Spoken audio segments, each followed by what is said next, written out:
to Dr. Lewis. Dear Doctor, I have now reached the northern extremity of England, and see, close to my chamber window, the Tweed gliding through the arches of that bridge, which connects this suburb to the town of Berwick, Yorkshire you have seen, and therefore I shall say nothing of that opulent province. The city of Durham appears like a confused heap of stones and brick, accumulated so as to cover a mountain, round which a river winds its brawling course. The streets are generally narrow, dark, and unpleasant, and many of them almost impassable in consequence of their declivity. The cathedral is a huge gloomy pile, but the clergy are well lodged. The bishop lives in a princely manner, the golden prebends keep plentiful tables, and, I am told, there is some good sociable company in the place, but the country, when viewed from the top of Gateshead Fell, which extends to Newcastle, exhibits the highest scene of cultivation that ever I beheld. As for Newcastle, it lies mostly in a bottom, on the banks of the Tyne, and makes an appearance still more disagreeable than that of Durham, but it is rendered populous and rich by industry and commerce, and the country lying on both sides the river, above the town, yields a delightful prospect of agriculture and plantation.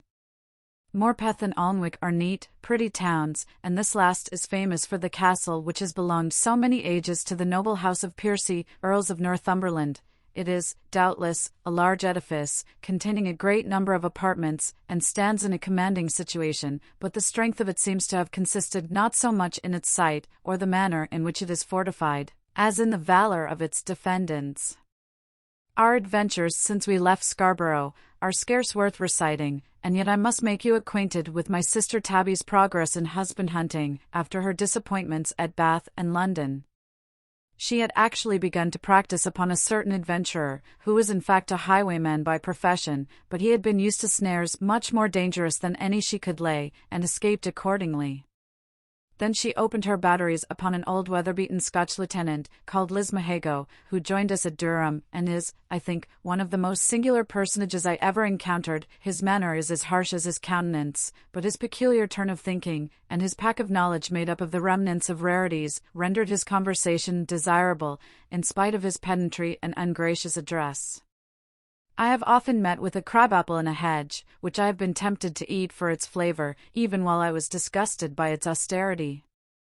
The spirit of contradiction is naturally so strong in Lismahago, that I believe in my conscience he has rummaged, and read, and studied with indefatigable attention, in order to qualify himself to refute established maxims, and thus raise trophies for the gratification of polemical pride. Such is the asperity of his self-conceit, that he will not even acquiesce in a transient compliment made to his own individual in particular, or to his country in general. When I observed that he must have read a vast number of books to be able to discourse on such a variety of subjects, he declared he had read little or nothing, and asked how he should find books among the woods of America, where he had spent the greatest part of his life. My nephew remarking that the Scots in general were famous for their learning, he denied the imputation, and defied him to prove it from their works. The Scots, said he, have a slight tincture of letters, with which they make a parade among people who are more illiterate than themselves, but they may be said to float on the surface of science, and they have made very small advances in the useful arts. At least, cried Tabby, all the world allows that the Scots behaved gloriously in fighting and conquering the savages of America. I can assure you, madam, you have been misinformed, replied the lieutenant. In that continent the Scots did nothing more than their duty, nor was there one corps in His Majesty's service that distinguished itself more than another. Those who affected to extol the Scots for superior merit were no friends to that nation. Though he himself made free with his countrymen, he would not suffer any other person to glance a sarcasm at them with impunity. One of the company chancing to mention Lord B.'s inglorious peace, the lieutenant immediately took up the cudgels in his lordship's favour, and argued very strenuously to prove that it was the most honourable and advantageous peace that England had ever made since the foundation of the monarchy. Nay, between friends, he offered such reasons on this subject, that I was really confounded, if not convinced. He would not allow that the Scots abounded above their proportion in the army and navy of Great Britain, or that the English had any reason to say his countrymen had met with extraordinary encouragement in the service. When a South and North Briton, said he, are competitors for a place or commission, which is in the disposal of an English minister or an English general, it would be absurd to suppose that the preference will not be given to the native of England, who has so many advantages over his rival. First and foremost, he has in his favor that laudable partiality, which, Mr. Addison says, never fails to cleave to the heart of an Englishman. Secondly, he has more powerful connections, and a greater share of parliamentary interest, by which those contests are generally decided, and lastly, he has a greater command of money to smooth the way to his success. For my own part, said he, I know no Scotch officer who has risen in the army above the rank of a subaltern, without purchasing every degree of preferment either with money or recruits, but I know many gentlemen of that country, who, for want of money and interest, have grown grey in the rank of lieutenants, whereas very few instances of this ill fortune are to be found among the natives of South Britain. Not that I would insinuate that my countrymen have the least reason to complain. Preferment in the service, like success in any other branch of traffic, will naturally favor those who have the greatest stock of cash and credit, merit and capacity being supposed equal on all sides. But the most hardy of all this original's positions were these, that commerce would, sooner or later, prove the ruin of every nation, where it flourishes to any extent, that the Parliament was the rotten part of the British Constitution, that the liberty of the press was a national evil, and that the boasted institution of juries, as managed in England, was productive of shameful perjury and flagrant injustice. He observed that traffic was an enemy to all the liberal passions of the soul, founded on the thirst of lucre, a sordid disposition to take advantage of the necessities of our fellow creatures. He affirmed, the nature of commerce was such, that it could not be fixed or perpetuated, but, having flowed to a certain height, would immediately begin to ebb, and so continue till the channels should be left almost dry. But there was no instance of the tides rising a second time to any considerable influx in the same nation. Meanwhile the sudden affluence occasioned by trade, forced open all the sluices of luxury and overflowed the land with every species of profligacy and corruption. A total pravity of manners would ensue, and this must be attended with bankruptcy and ruin.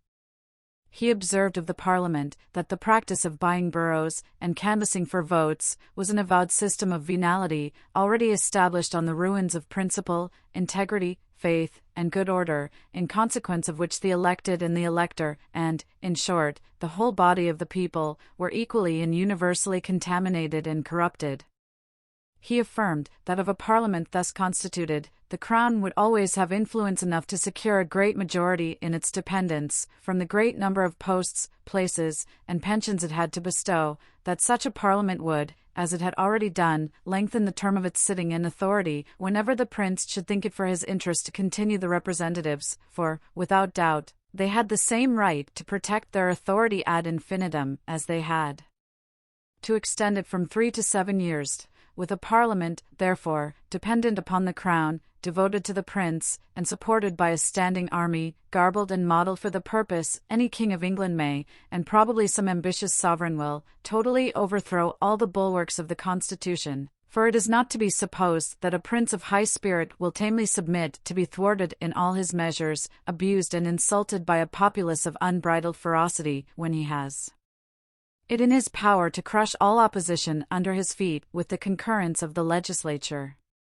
He said, he should always consider the liberty of the press as a national evil, while it enabled the vilest reptile to soil the lustre of the most shining merit, and furnished the most infamous incendiary with the means of disturbing the peace and destroying the good order of the community. He owned, however, that under due restrictions, it would be a valuable privilege, but affirmed that at present there was no law in England sufficient to restrain it within proper bounds. With respect to juries, he expressed himself to this effect: juries are generally composed of illiterate plebeians, apt to be mistaken, easily misled, and open to sinister influence, for if either of the parties to be tried can gain over one of the 12 jurors, he has secured the verdict in his favor. The juryman thus brought over will, in despite of all evidence and conviction, generally hold out till his fellows are fatigued and harassed, and start into concurrence, in which case the verdict is unjust, and the jurors are all perjured. But cases will often occur when the jurors are really divided in opinion, and each side is convinced in opposition to the other, but no verdict will be received unless they are unanimous, and they are all bound, not only in conscience, but by oath, to judge and declare according to their conviction. What then will be the consequence? They must either starve in company, or one side must sacrifice their conscience to their convenience, and join in a verdict which they believe to be false. This absurdity is avoided in Sweden, where a bare majority is sufficient, and in Scotland, where 2/3 of the jury are required to concur in the verdict.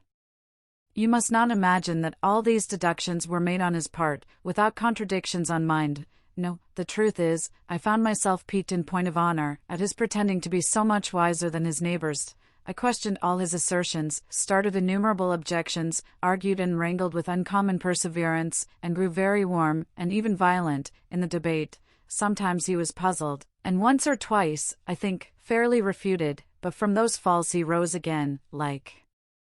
Antaeus, with redoubled vigor, till at length I was tired, exhausted, and really did not know how to proceed, when luckily he dropped a hint, by which he discovered he had been bred to the law, a confession which enabled me to retire from the dispute with a good grace, as it could not be supposed that a man like me, who had been bred to nothing, should be able to cope with a veteran in his own profession. I believe, however, that I shall for some time continue to chew the cud of reflection upon many observations which this original discharged.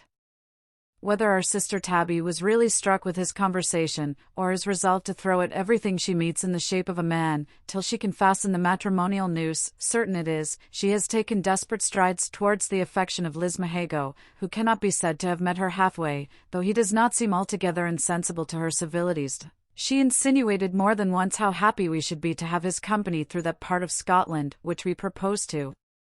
visit, till at length he plainly told us that his road was totally different from that which we intended to take, that, for his part, his company would be of very little service to us in our progress, as he was utterly unacquainted with the country, which he had left in his early youth. Consequently, he could neither direct us in our inquiries, nor introduce us to any family of distinction. He said, he was stimulated by an irresistible impulse to revisit the Paternus Lar, or Patria Domus, though he expected little satisfaction, inasmuch as he understood that his nephew, the present possessor, was but ill qualified to support the honor of the family. He assured us, however, as we designed to return by the west road, that he will watch our motions, and endeavour to pay his respects to us at Dumfries. Accordingly, he took his leave of us at a place halfway betwixt Morpeth and Alnwick, and pranced away in great state, mounted on a tall, meagre, raw-boned, shambling grey gelding, without e'er a tooth in his head, the very counterpart of the rider, and, indeed, the appearance of the two was so picturesque, that I would give 20 guineas to have them tolerably presented on canvas. Northumberland is a fine county, extending to the Tweed, which is a pleasant pastoral stream, but you will be surprised when I tell you that the English side of that river is neither so well cultivated nor so populous as the other. The farms are thinly scattered, the lands unenclosed, and scarce a gentleman's seat is to be seen in some miles from the Tweed, whereas the Scots are advanced in crowds to the very brink of the river, so that you may reckon above 30 good houses, in the compass of a few miles, belonging to proprietors whose ancestors had fortified castles in the same situations, a circumstance that shews what dangerous neighbours the Scots must have formerly been to the northern counties of England. Our domestic economy continues on the old footing. My sister Tabby still adheres to Methodism, and had the benefit of a sermon at Wesley's meeting in Newcastle, but I believe the passion of love has in some measure abetted the fervour of devotion both in her and her woman, Mrs. Jenkins, about whose good graces there has been a violent contest betwixt my nephew's valet, Mr. Dutton, and my man, Humphrey Clinker. Jerry has been obliged to interpose his authority to keep the peace, and to him I have left the discussion of that important affair, which had like to have kindled the flames of discord in the family of yours always, Matt. Bramble TWEDMOUTH, July 15th.